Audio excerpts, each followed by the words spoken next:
تو اس نے اپنے سارے درباریوں کو اکٹھا کیا، اکٹھا کر کے کہنے لگا یار یہ موسیٰ میرے لیے سر درد بنا ہوا ہے، تم بتلاؤ کیا کرے، یہ اپنے جادو کے ذریعے سے میری بادشاہت پر قبضہ کرنا چاہتا ہے، بات صرف اتنی سی ہے۔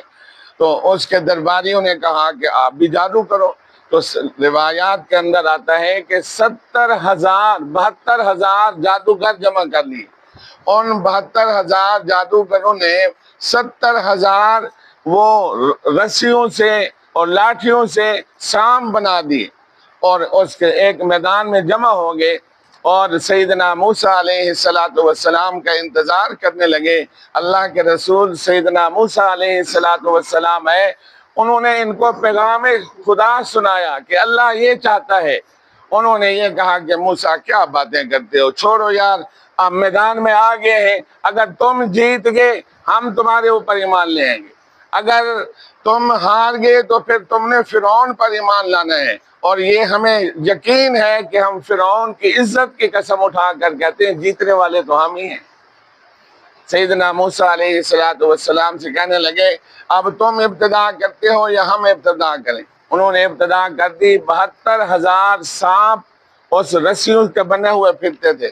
سیدنا موسیٰ علیہ السلام نے عصا پھینکا، وہ ایک اژدہا بن گیا، اس کی آواز ایسے تھی جیسے بادل کی آواز ہے۔ اس بادل کی آواز والے اژدہا نے ان سارے چھوٹے موٹے سپریوں کو جو ہے نگل لیا، اور اس کے بعد دھاڑتا ہوا فرعون کی طرف گیا۔ اب جب بھاگا تو آپس میں لوگ بھاگے، 25,000 لوگ اس میں مارے گئے، لیکن فرعون کو اس سے بھی نصیحت نہ ہوئی۔ آخر کار جو ہے اس نے ان لوگوں کو جو ایمان لے آئے تھے جادوگر، ان کو ذبح کروا دیا، سولی پر لٹکوا دیا، اور موسیٰ علیہ السلام کے مقابلے کے اندر پھر آ گئے۔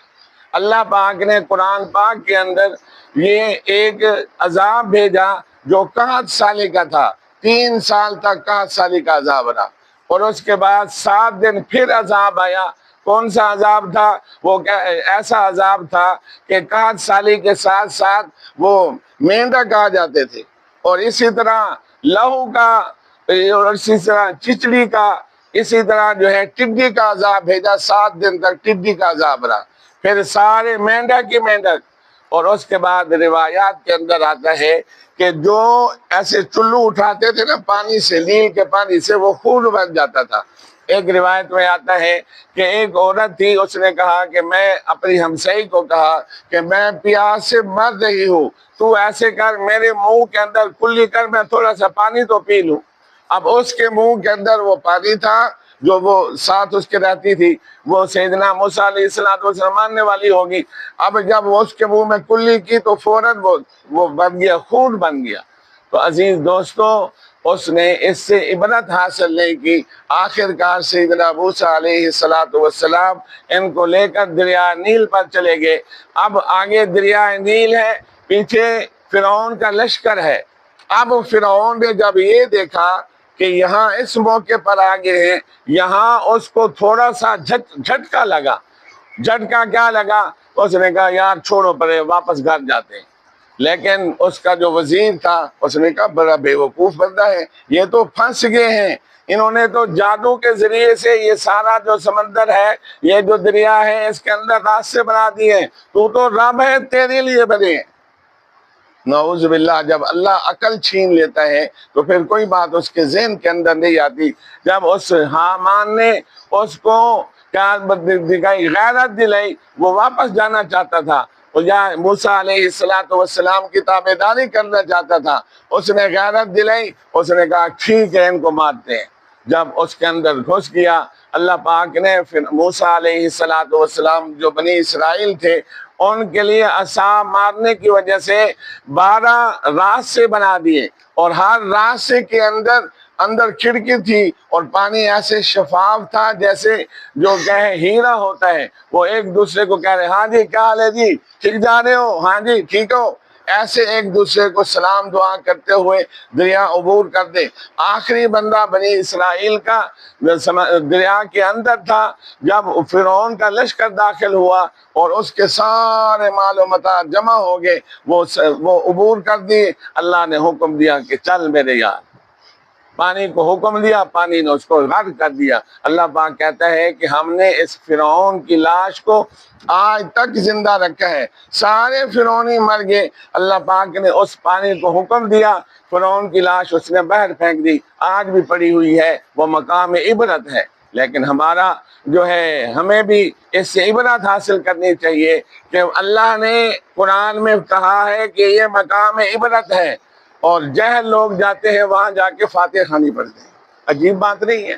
تو عزیز دوستو، علم حاصل کرو، اور جو تکبر ہے اس سے بچ دو۔ کل بھی یہ بات آئی، اللہ پاک کہتے ہیں کہ یہ عظمت، یہ بڑائی، یہ میرے لیے اچھی لگتی ہے۔ نبی پاک صلی اللہ علیہ وسلم نے فرمایا، جو انسان اس کے اندر کیا کرے گا، اس کی کوشش بھی کرے گا، اللہ پاک کہتے ہیں میں اس کی گردن مروڑ کر رکھ دوں گا۔ تو اس تکبر کیا ہے؟ کسی کو برا سمجھنا، یہ تو حقیرہ ہے، طریقہ حیثیت، اس طرح نہیں کرنا۔ ہر بندے کو اپنے سے اچھا سمجھنا ہے۔ مثلا ایک بڑا آدمی ہے، بوڑھا آدمی ہے، اس کو ہم نے اچھا کس لیے سمجھنا ہے؟ یار اس کی تو نیکیاں زیادہ ہے۔ چھوٹا بچہ ہے، اس کو اچھا کیوں سمجھنا ہے؟ یار اس کے تو گناہ کم ہے، میرے گناہ زیادہ ہے۔ یہ ذہن بناؤ اپنا۔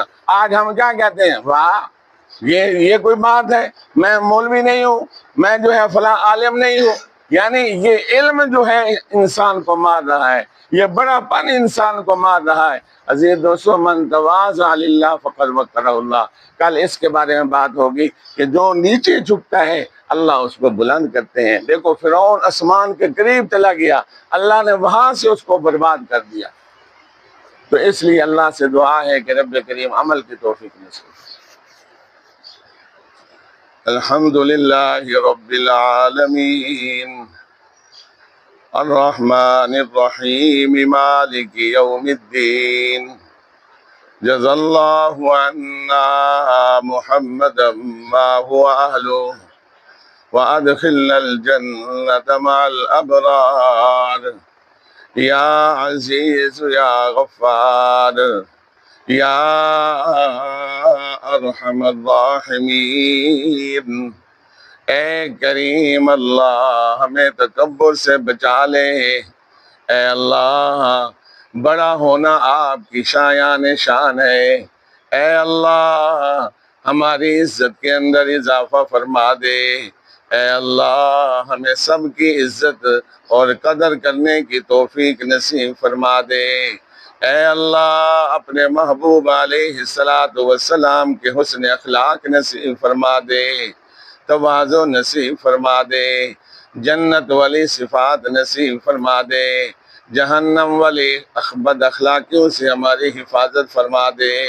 اے اللہ، ہم سب آپ کے در کے بھکاری ہیں، ہم سب کی جھولیوں کو بھر دے۔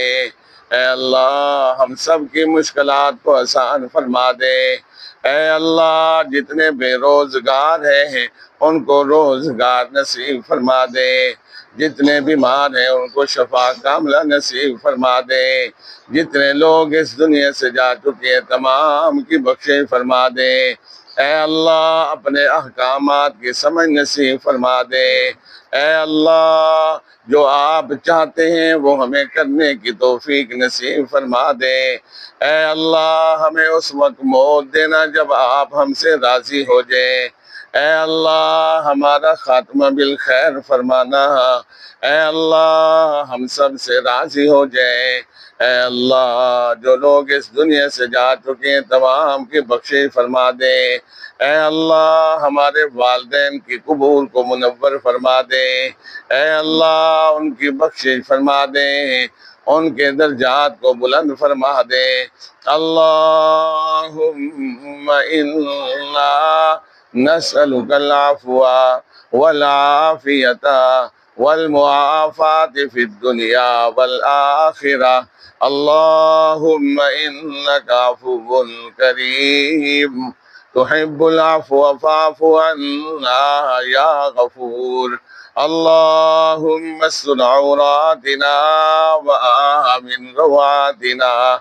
اللهم إنا نجعلك في نحورهم ونعوذ بك من شرورهم. صلی اللہ تعالی علی خیر خلقہ محمد وآلہ وأصحابہ اجمعین برحمتک یا ارحم الراحمین.